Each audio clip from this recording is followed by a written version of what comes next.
Brace up for a detailed study of Gordon Cook, ships, messages, symbols, and much more.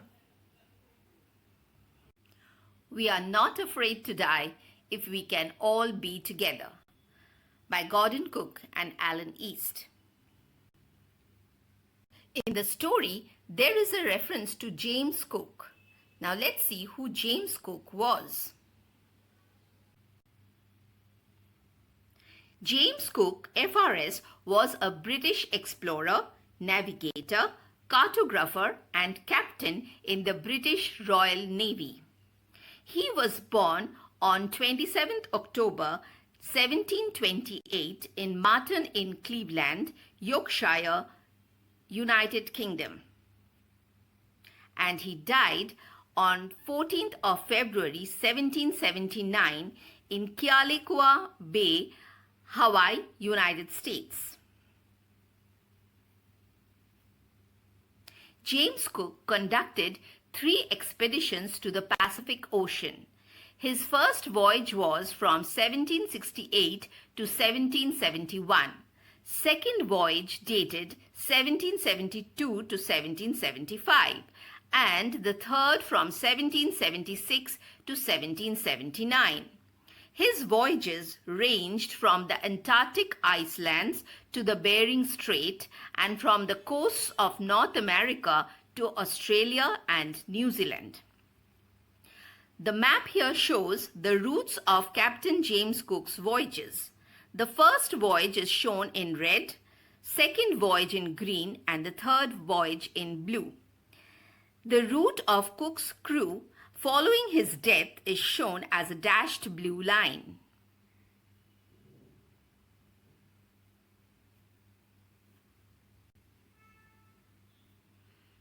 Gordon Cook and his wife Mary both dreamt of a voyage around the world on their ship. The whole family started sailing from Plymouth, England on July 1976. The initial phase of the 3-year-long journey was from Plymouth to Cape Town, Africa. It was a pleasant journey in the beginning. While heading east, along with the 2 newly hired crewmen, strong waves hit them and their survival became a question. The story tells us about how they fought each day and survived till the end. They had sailed from Plymouth, and after calling at Madeira, Canary Islands, Rio de Janeiro, Tristan da Cunha, and Cape Town, they then sailed nearly 3,000 miles through the roaring 40s from Africa, with Australia still 2,000 miles away when disaster struck. After many days of unrelenting westerly gales with seas 40 to 50 feet high, storm force 11 winds from the south-southwest, whipped up by a second wave train, and in the treacherous confused seas on 2nd of January 1977, produced by the worst weather in the area for many years, Wave Walker was overwhelmed by a huge wall of water as the 2 wave systems combined.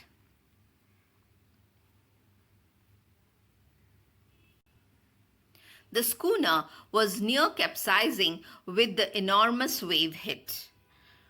Fortunately, Gordon was the only person on the deck steering the schooner.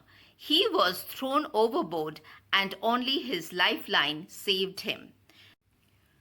The crew below the deck escaped with a variety of minor injuries, apart from Susan, who suffered a serious head injury.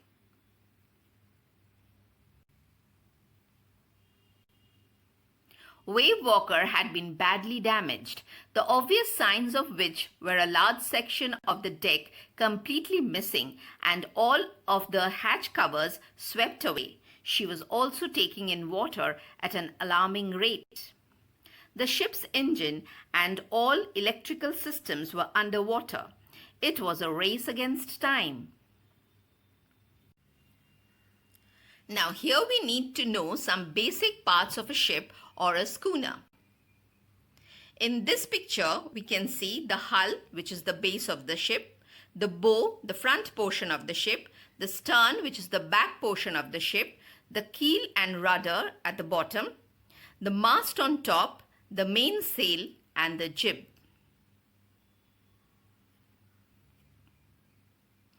A closer view at the parts of a ship. In this picture, we see the bridge. The bridge of the ship is an area at the front of the ship. It is the part from which the ship can be commanded.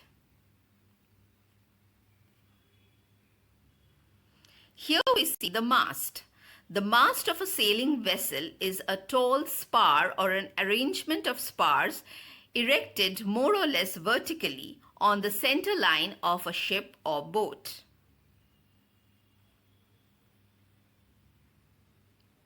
This is the hull of the ship. A hull is the watertight body of the ship or boat. The hull may open at the top or it may be fully or partially covered with a deck.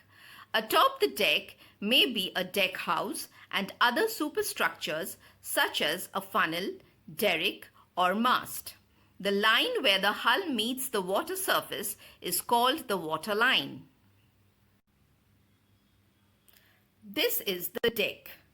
A deck is a permanent covering over a compartment or the hull of a ship. On a boat or ship, the primary or upper deck is the horizontal structure that forms the roof of the hull, strengthening it and serving as the primary working surface. This is the bow of a ship. The bow is the forward of the hull of a ship or boat, the point that is usually most forward when the vessel is underway. The aft end of the boat is the stern. A bulbous bow is a protruding bulb at the bow or front of a ship, just below the waterline. The bulb modifies the way the water flows around the hull, reducing drag and thus increasing speed, range, fuel efficiency, and stability.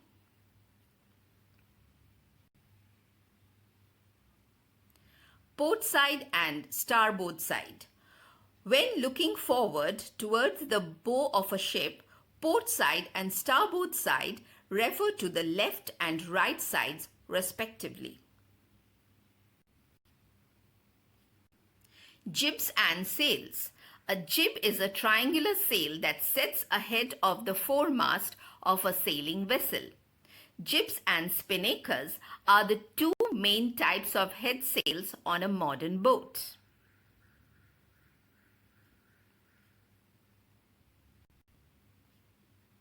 Rudder. A rudder is a primary control surface used to steer a ship, boat, submarine, hovercraft, aircraft, or other conveyance that moves through a fluid medium, generally air or water. A rudder operates by redirecting the fluid past the hull or watercraft or fuselage, thus imparting a turning or yawing motion to the craft.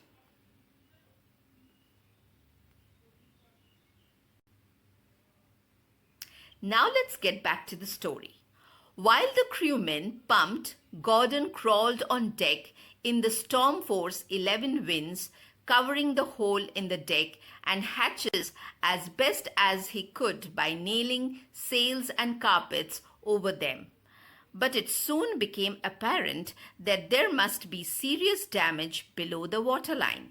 Inspection revealed that many of the starboard hull planks and main frames were smashed and were only being held together by the ship's internal fittings.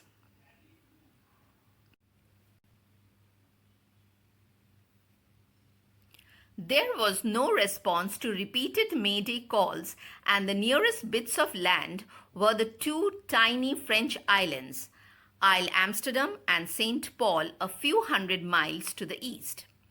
Wavewalker's present position was by dead reckoning, as with no sun visible for over a week, the last sexton site had been taken over 1,000 miles to the west. After 36 hours of continuous pumping in moderating seas, the huge leaks were at last brought under control. But when the weather started to deteriorate once again with another buildup of huge waves, Gordon decided to heave to with the undamaged port side of the hull facing the oncoming waves. This was achieved, but not without considerable difficulty and with the assistance of a makeshift sea anchor.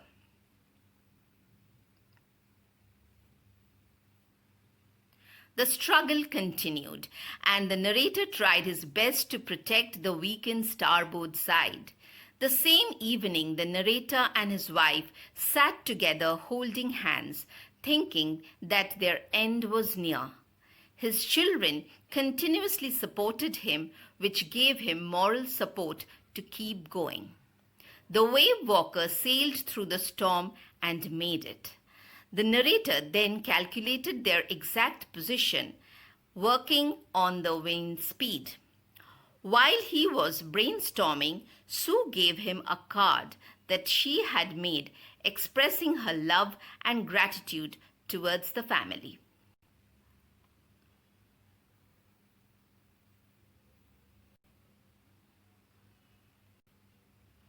Without mainsail, foresail, or jib, making for Isle Amsterdam, a French scientific base, was going to be challenging enough, but this was compounded by the lack of an accurate position and the prospect of being swept past the island with little hope of sailing back against the westerly winds, and the very real possibility that the schooner would break up and sink before covering the remaining 2,000 miles to Australia.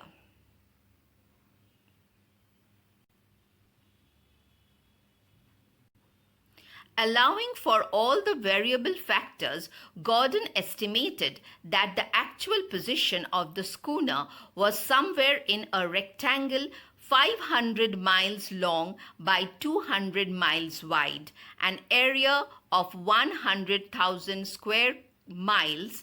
Isle Amsterdam was barely 2 miles wide. Gordon's little children showed great patience and tenacity on the face of such life-threatening challenges. Susan had a swollen black eye and a deep cut in her arm. On being asked by her father about her injuries, she tells him she didn't want him to worry as he was trying so hard to save them. His son Jonathan told him that he didn't fear death as long as they were all together. This filled him with determination to fight the sea.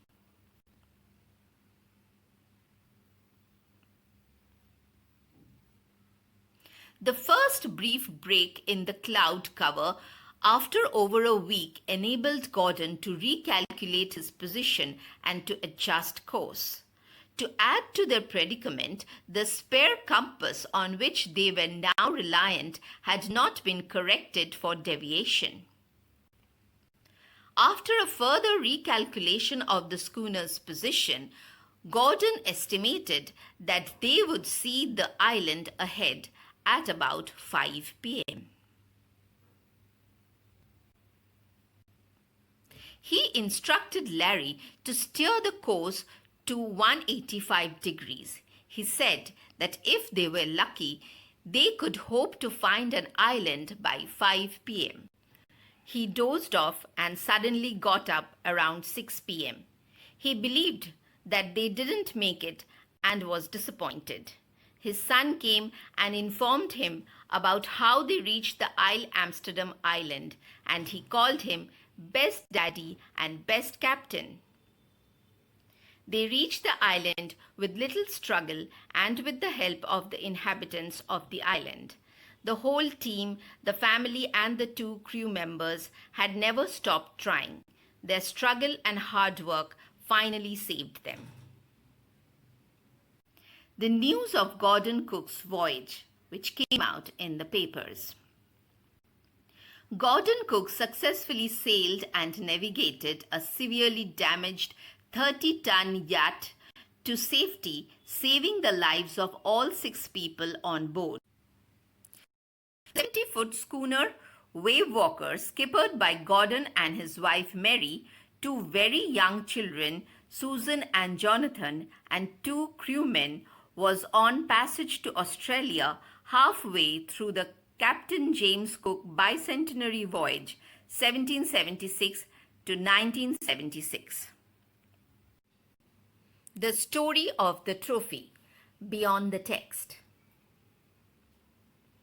The incident occurred in 1977 and won that year's Lady Swartling Trophy. But the trophy could not be awarded because after rebuilding Wave Walker in Australia, Gordon and his family remained sailing in the southern hemisphere for a total of 17 years, and attempts to contact him were unsuccessful. This only came to light recently, which led to Gordon attending the award ceremony with his wife Mary and daughter Susan, who were with him for the full journey.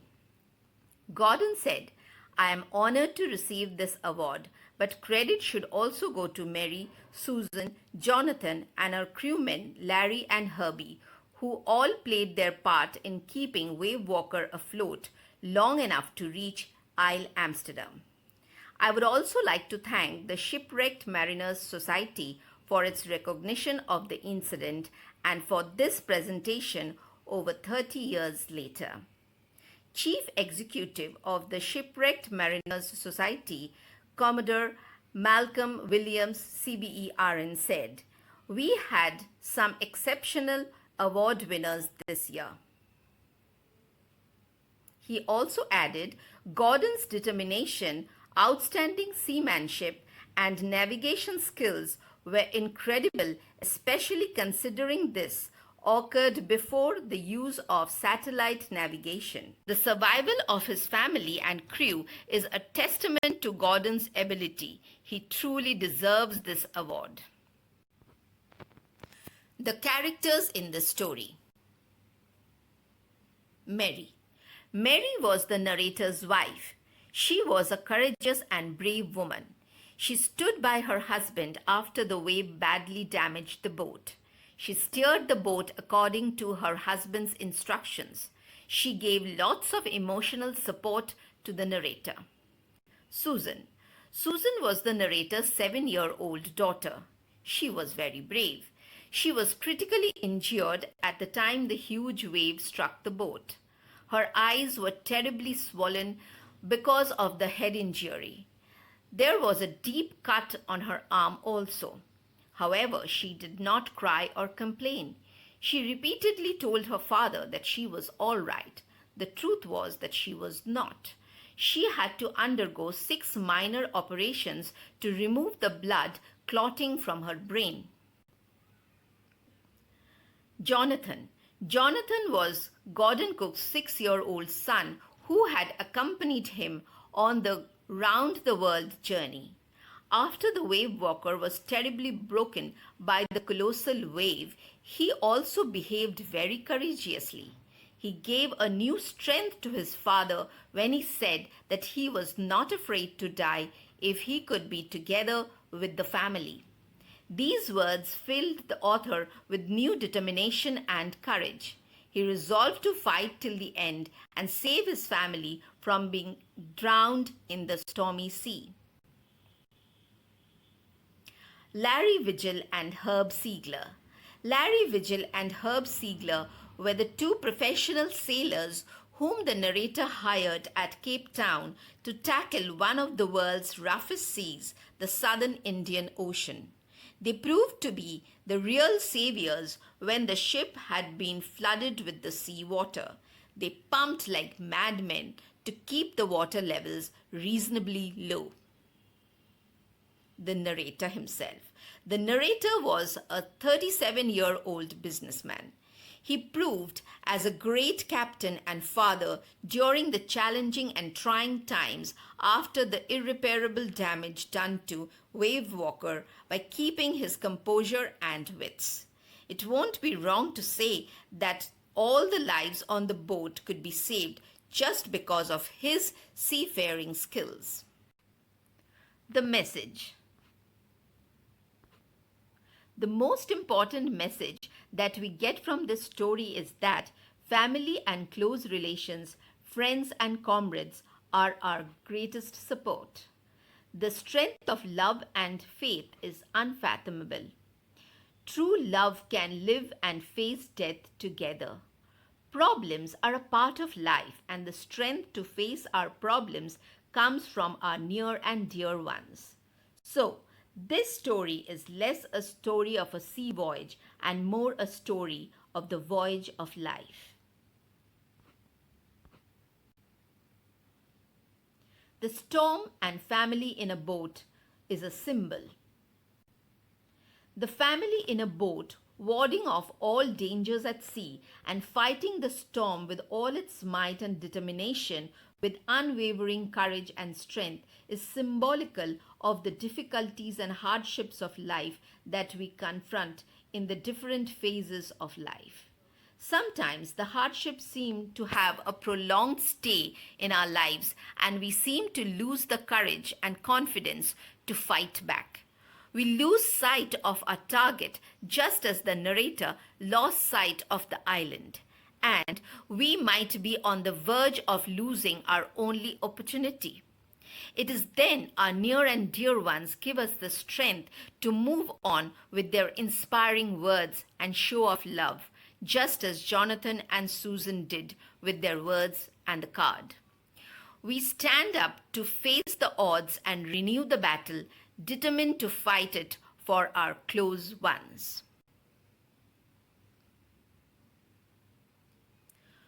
And that was We Are Not Afraid to Die If We Can All Be Together by Gordon Cook. Please subscribe to my channel and give your opinions and comments. Like and share if you find the video useful. Thank you.